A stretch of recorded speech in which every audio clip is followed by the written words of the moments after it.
बांग्लादेश में तख्ता पलट के बाद भारत और बांग्लादेश के व्यापार में ब्रेक लगना शुरू हो गया है। पड़ोसी मुल्क में जारी सियासी संकट के बीच दोनों देशों के द्विपक्षीय व्यापार फिलहाल ठहर गया है।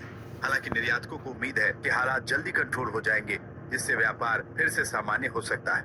लेकिन बांग्लादेश की समस्या केवल सियासी संकट तक सीमित नहीं है। निर्यातकों के मुताबिक बांग्लादेश में विदेशी मुद्रा का संकट भी व्यापार करने में दिक्कतें पैदा कर सकता है।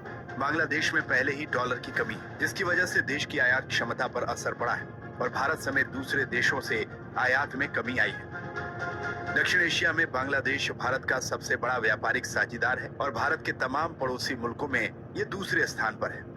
अगर आंकड़ों के लिहाज से बात करें तो 2023-24 में बांग्लादेश को भारत ने 11 अरब डॉलर का निर्यात किया था, जो 22-23 में 12.21 अरब डॉलर था। इसके साथ ही बांग्लादेश से किया जाने वाला आयात बीते साल 1.84 अरब डॉलर रहा, जबकि 2 साल पहले ये 2 अरब डॉलर था। लेकिन फिलहाल जारी संकट से सीमा पार सामान की आवाजाही रुक गई है। इसमें सब्जियां और फलों समेत जल्द खराब होने वाले सामान को बॉर्डर पार करने में दिक्कतें हो रही हैं। अगर ये सामान जल्दी अपनी मंजिल तक नहीं पहुंचा तो फिर निर्यातकों को भारी नुकसान हो सकता है। भारत से बांग्लादेश को निर्यात किया जाने वाले आइटम्स में सब्जियां, कॉफी, चाय, मसाले, चीनी, confectionery, refined petroleum oil, chemicals, कपास, लोहा, स्टील के अलावा वाहन शामिल है। जबकि वहां से भारत में मछली, प्लास्टिक, चमड़ा और कपड़ों का आयात होता है।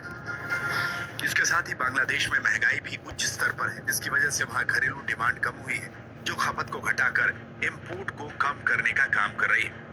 इसके पहले भी बांग्लादेश की कमजोर अर्थव्यवस्था ने ही भारत से आयात को कम करने का काम किया है।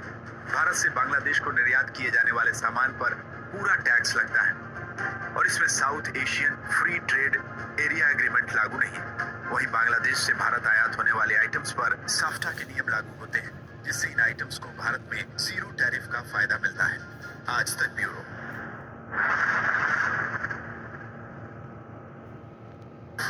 Presented by Patanjali Dant